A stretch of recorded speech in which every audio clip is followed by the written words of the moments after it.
Why haven't you asked to be put in a different situation? 6, 7 years of fighting, trying to get over the hump. Even though it's hard, I don't want to take my position for granted. Like I'm saying, I do want to win a championship, but it's other stuff that means more to me. Got you. I understand. It's almost like I'm not willing to sell myself out for that. I hear you. To instead of impacting I've never heard you put it like that before. All right, Michael Rapaport still with us. So, Michael, do you like him saying this? Love it. I absolutely, positively love it. Okay. Listen, it takes a guy like Damian Lillard to make Portland and the Portland Trailblazers sexy. It takes a guy like Russell Westbrook to make Oklahoma City sexy. When you think of Allen Iverson and the legacy, Barkley, Karl Malone, Patrick Ewing, I don't think that they didn't win championships. That will come up. I think of Allen Iverson willing that MVP season to the finals. We don't go, oh, he was this, he was that, he was that. He didn't win championships. When you think of Gary Payton, the great Gary Payton, we think of his supersonics. Yep. Him being called the glove for locking down people, for being the best point guard in the league year after year after year. Yes, he won a championship with Miami. That's not what I think of. I have to remind myself of that. This Charles Barkley syndrome, every night he gets punished on his show. He was a great player. Great. Yeah. He's a one-of-a-kind, iconic Hall of Fame, game-changing 6'4" power forward when it was physical as and he didn't win. So what? When you think of Muhammad Ali versus Joe Frazier in the world's most famous arena, fight number 1, Joe Frazier won that fight. The image that we all think of, the thing that made Ali extra and made him superhuman was getting off the canvas. So when a guy like Damian Lillard says, I want to win on my terms, and if I don't win, when you think of Damian Lillard, you think of tsunami, you think of get some rest, you think of a guy who's coming at you every single night. God forbid he stopped playing basketball today. That would be his legacy, not that he didn't win a championship. This friends and family, you must win. Otherwise, a guy like Kenny Smith, who I love, he's from Queens. Queens is in the house. He's a champion. He's not on the level of Shaq. He's not on the level of Charles Barkley. He's not on the level of Allen Iverson, Karl Malone, Patrick Ewing, or John Stockton. He got a ring. Great. Big deal. Robert Horry, he's got rings. He's not on the level of these guys either. So Dame Dollar, keep doing your thing. Hopefully you'll win your championship. And if you don't, that ain't going to be the first thing I think about when I think about the legacy of Dame Dollar. Well said, because I totally agree. Really, well said. Seriously. Because wow, that's never happened. Yeah, it's not that this whole idea of teaming up, this AAU mentality has ruined the NBA. I've said it. LeBron James has ruined the NBA, whether people want to acknowledge it or not. And Skip, it was not the Boston Celtics with their big three that started it. Those guys were traded to the Celtics. It wasn't where three guys from the same draft. Right. 3 guys. KG played 13 years in Minnesota before he went to Boston. He wasn't in his prime. It wasn't guys who were in the same draft class. Well, no doubt about it. And Damian Lillard here, exactly. His legacy and what he's done up there will not change. And he's not one of those upper echelon guys anyway. He's not part of the cool kids clique. No, he's not. He's not. So he doesn't need to go run around and try to do that and people look at it the same way. I always believed from the very beginning that LeBron James sold himself short when he fled Cleveland the first time because he didn't believe in himself that he would win. Agreed. I still believe he would have won there, Skip, had he stayed there and built his own team. He was that good, but he was so fearful. He didn't want to be Charles Barkley. Right. He really didn't. He has a tattoo with Chosen on his back. Chosen one. Chosen one on his back. So he just felt like, well, I can't be this great player. He nicknamed himself the king. Right. Wasn't given to him. He nicknamed himself that.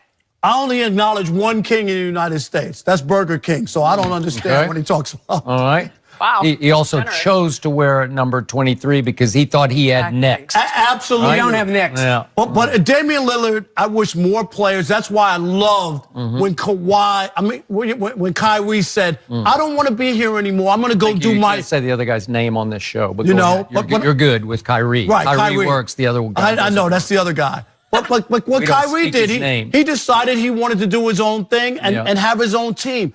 I wish more guys were like that and not following this whole idea that the deck has to be stacked all the time. That's LeBron. This first year in LA, you know what it was supposed to be? It was supposed to be, let's see what we got. Let's let the kids develop, right? And then we'll determine for year 2 what needs to be done. It was accelerated to, oh my God, I can't win here with these guys. Go get me AD. That's what happened because that's what LeBron always wants it to be stacked for him. So, by the way, speaking of that guy who quit on the Spurs last year and went to Toronto, just for the record, the Spurs drafted Tim Duncan. Then they stole Tony Parker at the bottom of the first round of the draft. Then they stole Manu Ginobili at the bottom of the second round in the draft. Draft. I'm good with that. Yes. Right? You built it the right way. You built it within the rules. You didn't join forces. You got drafted.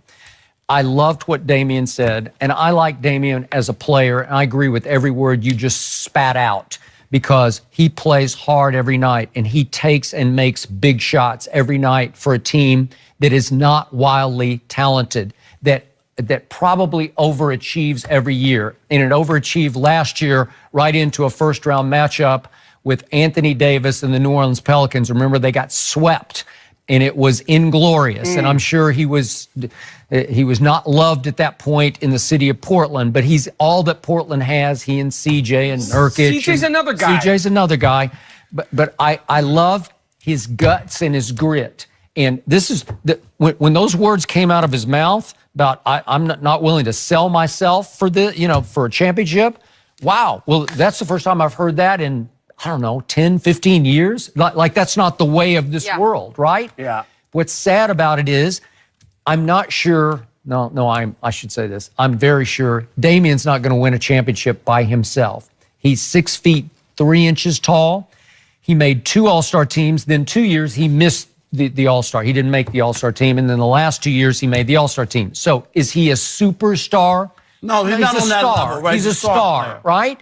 And CJ's sort of not He quite a should have made an all-star team at this point. All right. They're really good, and they're really fun. Like, I'm a junkie. I'm going to watch anything. But if I turn them on late, I'll watch their game because they're fun to watch because they light it up. And they put on a great show in that building, and they are hard to beat in their home building, which keeps them on the map in a very small market. Both of you guys will remember this, and I'll never forget it.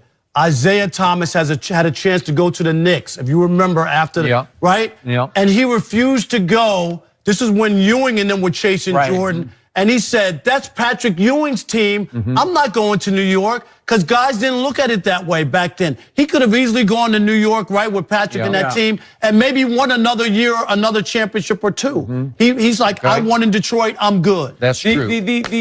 I have to win a championship or my career is crap.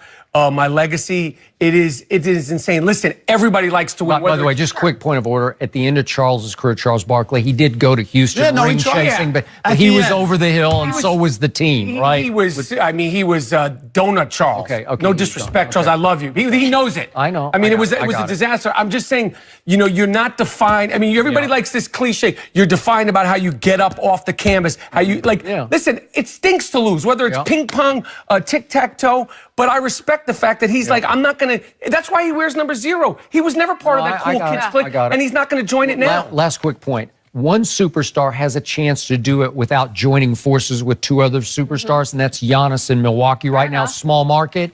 They are really good. They have the best record in basketball. They have a chance to break through, and he could win it sort of going solo. So he could do what Damian wants to do for Portland. He's got a better chance of doing it for Milwaukee. Right. And he doesn't mingle, mix, or anything. No, I love it. Do it. Well, coming up next, guys, Skip is going to do his best to convince you two about the Cowboys and the Super Bowl. You guys ready for it? We're going there next. Portland, he's got a better chance of doing it for Milwaukee. Right. And he doesn't mingle, mix, or anything. No, I love it. Do it. Well, coming up next, guys, Skip is going to do his best to convince you two about the Cowboys and the Super Bowl. You guys ready for it? We're going there next.